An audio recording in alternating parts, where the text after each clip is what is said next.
Hello, friends. This is Joel Garris of Nelson Financial Planning. On the program this week, we've got another jam-packed list of topics to go through, ranging from how to tweak your 401k to the importance of making sure that you are reading your statement. Those two concepts are pretty important because if you've got an investment, well, then you're getting a statement. And like most folks, if you work for an employer, or particularly a larger one, then you most likely have a 401k. So we will tell you about some tweaks that you can make in your 401k, including how to become a 401k millionaire, what steps you need to take to do that. All on the program Dollars and Cents. This is Central Florida's longest running radio program. And again, my name is Joel Garris of Nelson Financial Planning. So let's begin, shall we? So, why is it important to actually look at my statement? Well, I think the answer there should be pretty obvious, but I think a lot of people in today's world are pretty intimidated when they get their statements in the mail. Hopefully you still get them in the mail. I'm still a fan of the mail because that means I can physically touch them and I sort of have to open the envelope and sort of flip through it and actually look at it. I think far too often taking the easy button and saying, oh, I'll just get it electronically, it then gets buried. If your inbox looks anything at all like mine, it gets buried and then you really sort of lose track of it and don't find it and don't see it. And then you never bother to look at it because then 100 other emails pile in on top of that one and you just don't ever circle back to actually look at the electronic statement. So I'm still an old school fan of getting paper statements because those you sort of have to actually deal with because they'll stack up at the house if you don't. So one of the most important things, though, is that I think the statements that we typically get are very long. And I think that's one of the reasons why people don't take the time to really look at them is because they can often be 6, 7, 10, 12 pages, depending upon the holdings in a particular account. But most statements that you would get from a financial institution are going to have the same kind of information, the same sequence, the same flow. Page 1 is going to have the value. Most important thing, right? What's the value of the account, especially if you're sending out a statement? So page 1 is going to have the value. Generally, what you'll also see on page 1 is you'll also see a sort of comparison of where you were maybe at the beginning of the quarter or maybe at the beginning of the year, but it helps to give you an idea on how the year is going. Some statements, and these are the ones that are even better, some statements will give you a historical perspective. Maybe that's the performance since it started, or maybe that's the performance over a specific period of time. That's all good, valuable information. So number one, when you look at your statement, okay, again, we're trying to get people to look at their statements more often because we continue to see issues when we visit people with the first time that if you don't read your statement, bad things can happen. Ran into 2 different scenarios this past week. One person hadn't really looked at their statement, and lo and behold, the account that they thought was invested for their retirement, it was an IRA even, was not actually invested in anything. It was just sitting in a bank deposit, a cash savings account. That was shocking to the person when they realized that. Why didn't they look at the statement?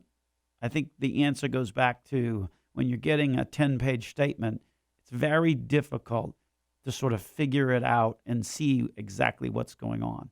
Similarly, another case, okay, didn't really look at the statement, but only to find that the charges wound up being 1.4%. I think in that case, actually, they were looking at the statement, which is why they came in to visit with us, because when they looked at the statement, they realized how much they were paying, and then when they looked at their performance, they were really questioning what they were paying for, given the performance that they were getting. So that's why it's important to look at your statement, is to know exactly how your money is invested. It may surprise you if the money's not invested the way that you think.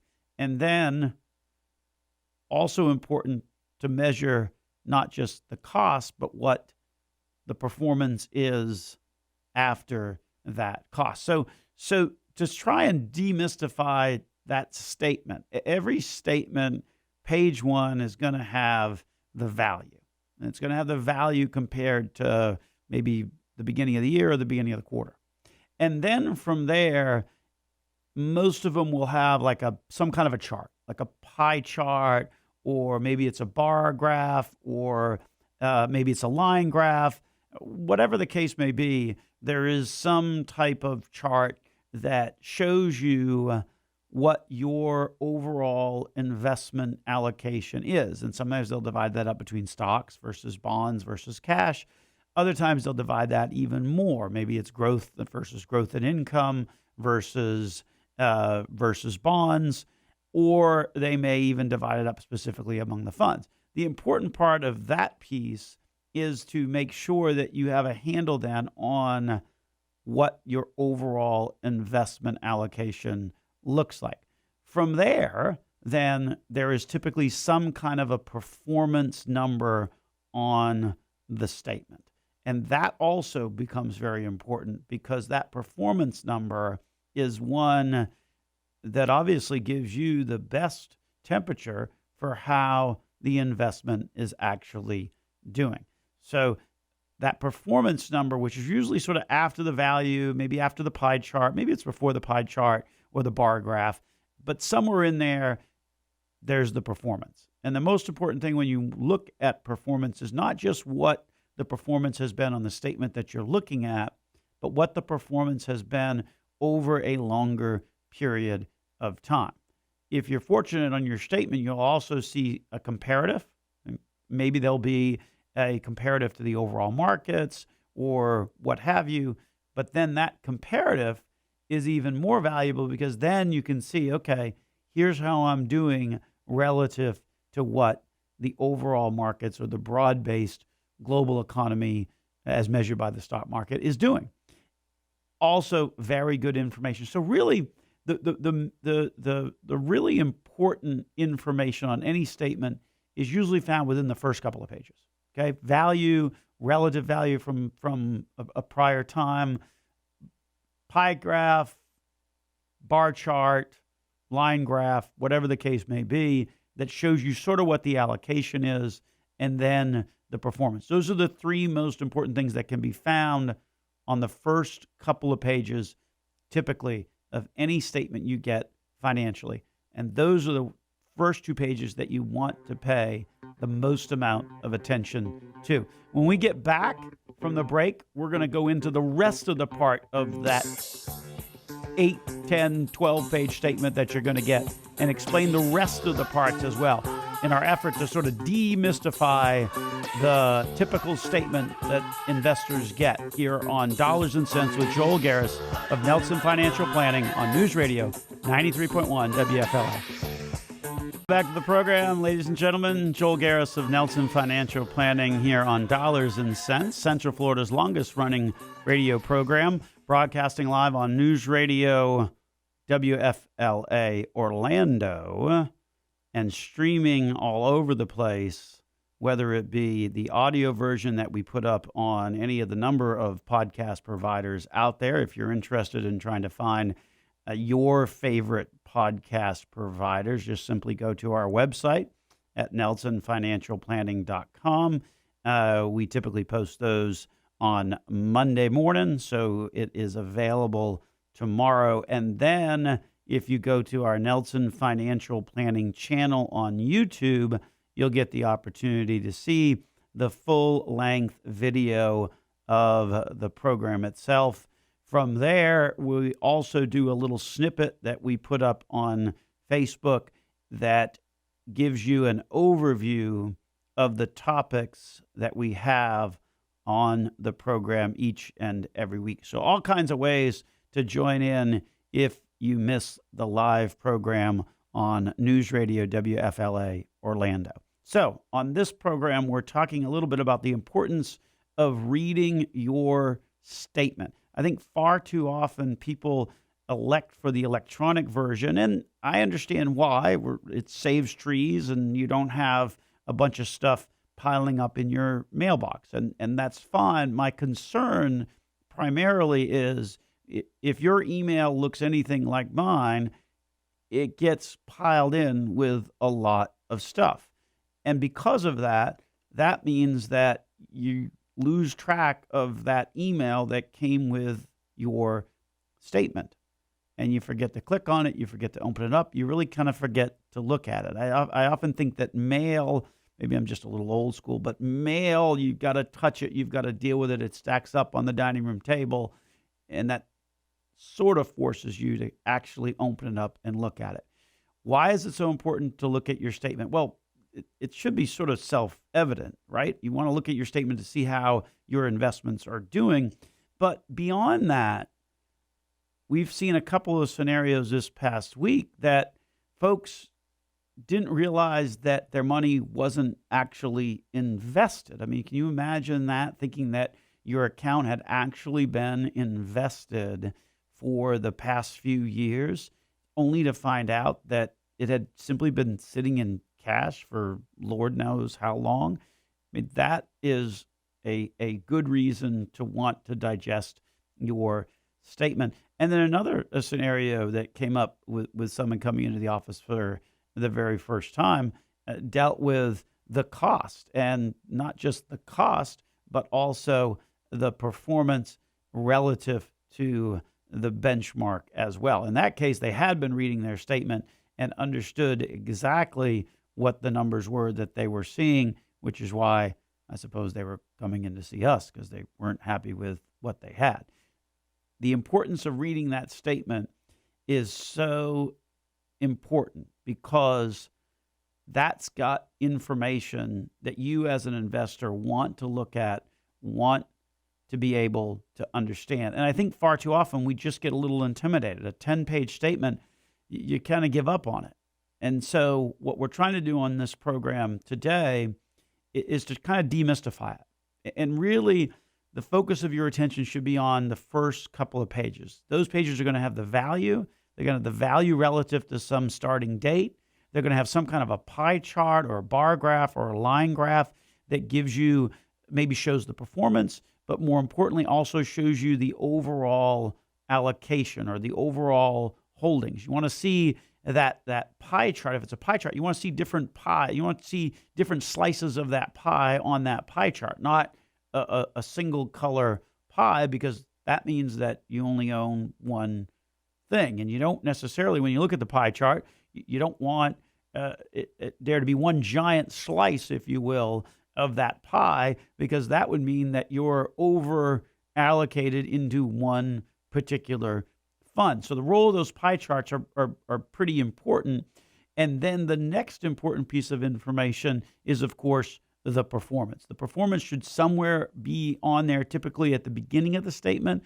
And then that way you can really look at it and judge how you are doing. Now, to the rest of the 6, 7, 8 pages that are in the statement. And this is, I think, why people get a little intimidated when they get their statements these days, is that rest of that information is really the details of what's going on in your account. So if you want to focus your time, effort, and energy, spend it on the first couple of pages.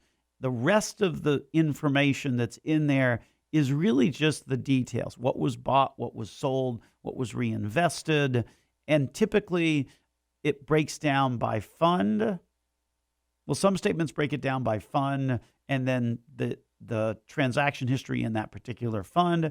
Other statements will break it down based upon the types of positions that you have. Maybe they're stocks, maybe they're funds, whatever the case may be. But the bottom line is that the next segment on that statement is going to be all about the holdings and sort of what happened during that period of time. And then the last part of the statement is usually where you'll find details like expenses and costs and those types of things, withdrawals out of the accounts, for example. So that's kind of how the sequence goes. So next time you get your statement, and if it's 6 or 7 pages or 10 or 12 pages or 16 or 17 pages, don't be that intimidated by it. Focus your effort, focus your energy on looking at the first couple of pages, because those are clearly going to be the ones that are the most important. And folks, can't underscore the importance of trying to read your statement to make sure that you're paying attention to what's going on with your investments. That's your money, and you need to take responsibility for it and not rely on a third party, because that third party may not be operating in your best interest. So certainly something to think about when it comes to statements. We'll have statements coming out. Most investors have statements that will be coming out in about 3 weeks from now. So hopefully you'll remember to kind of look at the statements through the perspective that we've given on the program today. The September 30th statements usually will come the first week of October, which is right around the corner. That's for sure.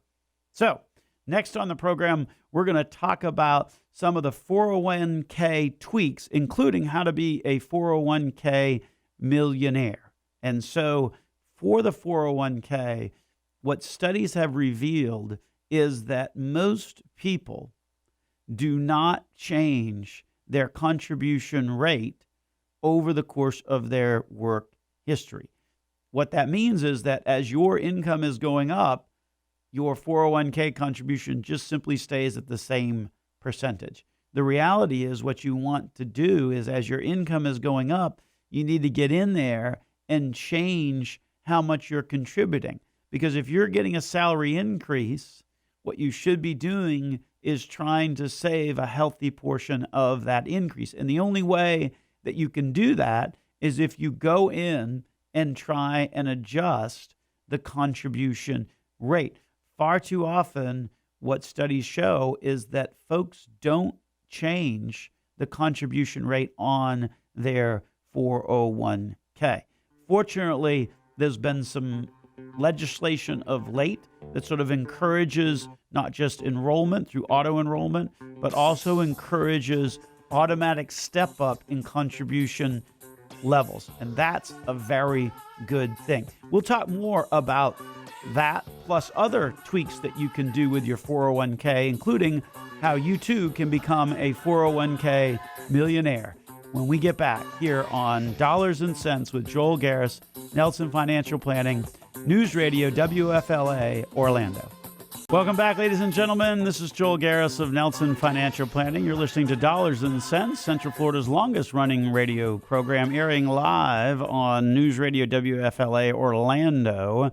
At the same point in time, we also record the audio, put it up on all the different podcast channels out there, and also doing a video as well. So be sure to check out the full-length video on our Nelson Financial Planning channel at YouTube. So this segment of the program, we're going to be continuing the conversation of some tweaks that you can do on your 401k. And one of the things we talked about just before the break was the importance of changing your contribution rate. Studies show that folks don't change their contribution rates on their 401ks, and it's so important to get in there and do that. Whether you're logging in to the computer, you have to go to HR or fill out some paperwork, whatever the case may be, make sure that you are doing that and increasing the contribution rate, particularly as your income goes up. Studies show that most people actually don't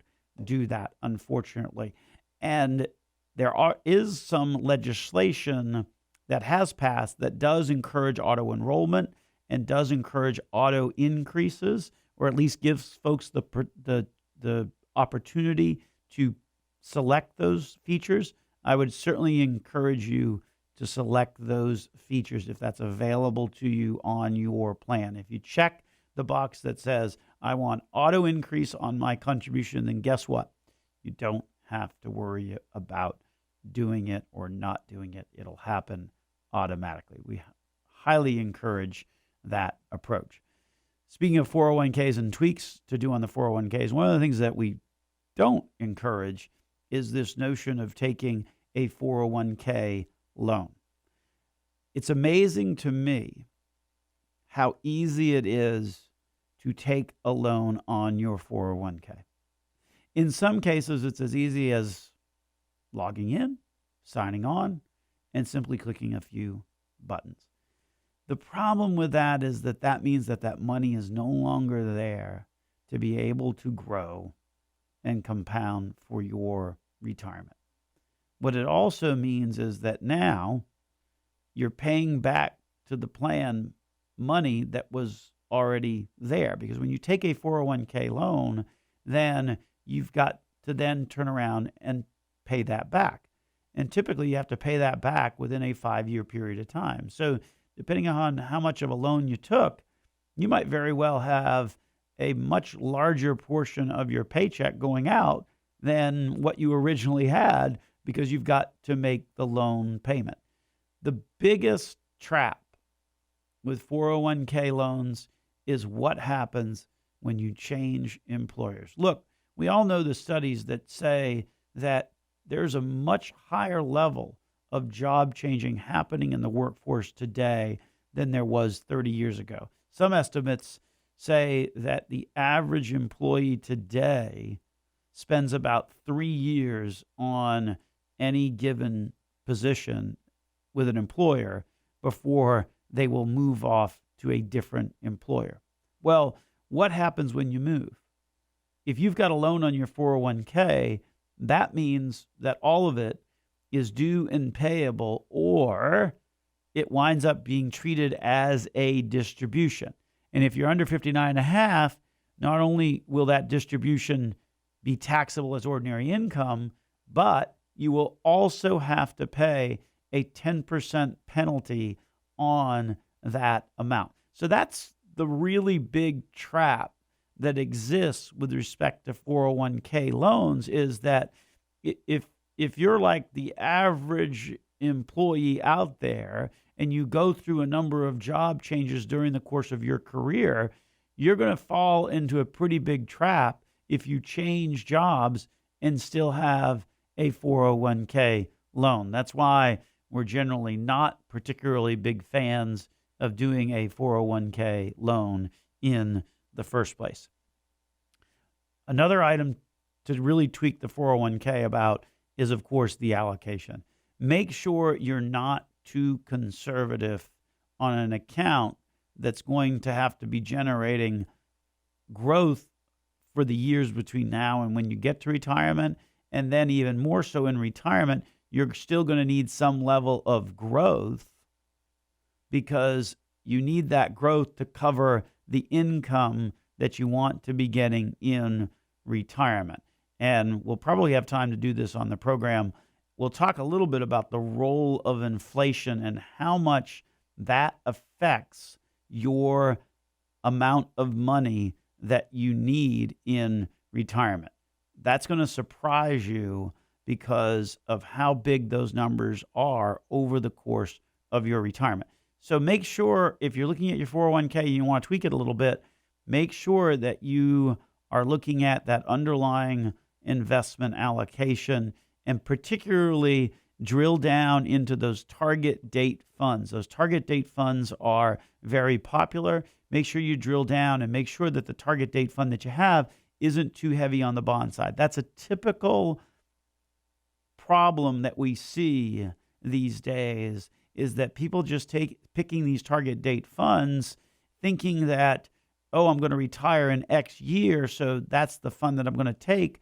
The problem is that often these funds, and they vary widely. You can take a 20-30 fund across the industry and have a very different mix of stocks versus bonds in that. So there's no harmonious standard for a fund just because it has a particular date on it. So you really want to drill down into and see what the holdings are. But more importantly, if you pick the target date fund that matches to the date of your retirement, the problem with that is that you still have another 25 years or so in retirement that still needs some level of growth on it. So be careful when you're picking that. Be careful of your allocation.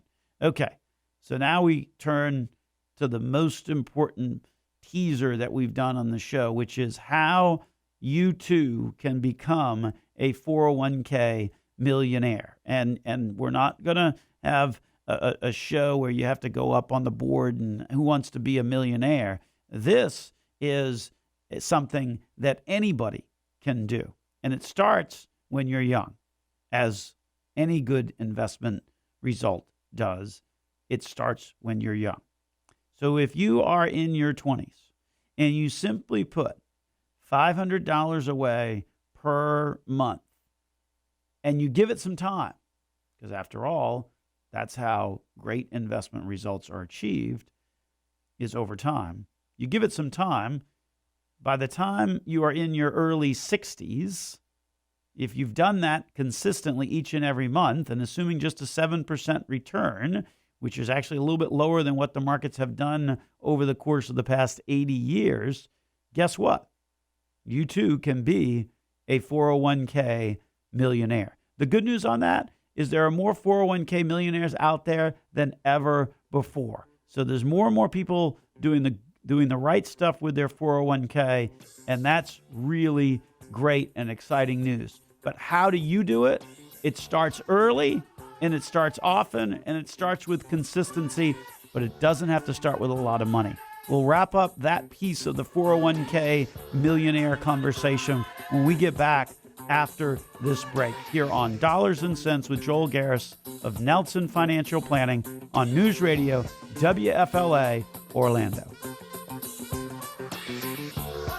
Welcome back to the program, ladies and gentlemen. Joel Garris of Nelson Financial Planning here on Dollars and Cents, Central Florida's longest-running radio program, airing live on News Radio WFLA Orlando. In the last segment of the program, we were talking about how you too could be a 401k millionaire. The good news out there is that there are more 401k millionaires out there than ever before. Record levels for that. So that's really great. That means that more and more people are taking control of their retirement and doing what they need to do to save for retirement. So how can you too become a 401k millionaire? Well, it starts early, it starts often, it starts consistent, and it's all about time in. So if you're in your early 20s and you want to become a 401k millionaire by the time you're in your early 60s, if you do the numbers, $500 a month, each and every month, until you turn into your early 60s. Assuming just a 7% return, guess what? Balance is over $1 million. 401k millionaire is attainable. There's more and more of them out there, and I'm guessing you probably want to be one too. So there's the formula for how to do it.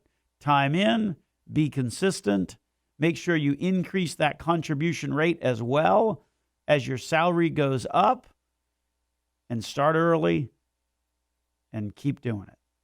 Pretty good strategy to become a 401k millionaire. Now, one of the things that you've heard us talk about on this program often is that we talk about the importance of maintaining some growth perspective, even though when you get to retirement, the general mindset is to say, okay, I'm retired. I'm going to change up my investment allocation to become a lot more conservative. And that's not to say that there shouldn't be a shift from more that growth approach to certainly a income approach, but you can't shift all the way to 100% income, because then that's going to miss out on your need for growth. So when folks retire, we really advocate much more of a growth and income type of an approach, because you need that growth to provide income. And more importantly, you need that growth to not just provide that income along the way, but also combat the impact of inflation. Now, we talk about inflation, and I think folks sort of all know it's out there, even though right now, historically, it's relatively low. But if you look at inflation for the age 65 and older population, what you'll find is that it is actually much higher than the national average because of the consumption of things like healthcare services and the like. So inflation, very real out there, and certainly an issue that you're going to have to combat during the course of a normal retirement, which in today's world is going to be 20, 25, 30 years. So inflation becomes a pretty important part of that plan. So we'll give you the numbers. So let's say you retire today and you have income in retirement of $100,000. Well, that's pretty good. So that's a great start right there. The impact of inflation, by the time you're 75, you're going to need the equivalent of over $128,000. So stop and think about that. I retire at 65. I've got my $100,000 a year income. I'm doing fine. I'm doing great. But the reality is, to have the same purchasing power with that money at 75, well, now you've got to get $128,000. And then when you go out another 10 years to age 85, then you have to have almost $164,000 to have the same purchasing power that you had when you were 65. Stop and think about those numbers. You retire at 65, you've got $100,000 of income, you're happy as a clam, and couldn't be doing better. Fantastic. 75, that $100,000 is going to have to be $128,000 to have the same purchasing power as it did at 65. 85, which, by the way, married couple, age 65, the odds are nearly 100% that one of you will still be around 20 years from now. Age 85, you're going to need nearly $164,000 to have the same purchasing power of the $100,000 that you had at age 65. That's a pretty significant difference, assuming inflation runs at only about a 2.5% rate. That's a pretty significant difference that you need to be aware of when it comes to your retirement and your finances. We often hear about the impact of inflation, but I think far too often it's sort of painted with these broad strokes, and maybe we're not worried about it as much right now because inflation is relatively low. But the reality is that when you look at the inflation rate by age group, you will find that the inflation rate for those age 65 and over is much higher than the national average, primarily as a result of the consumption of healthcare expenditures.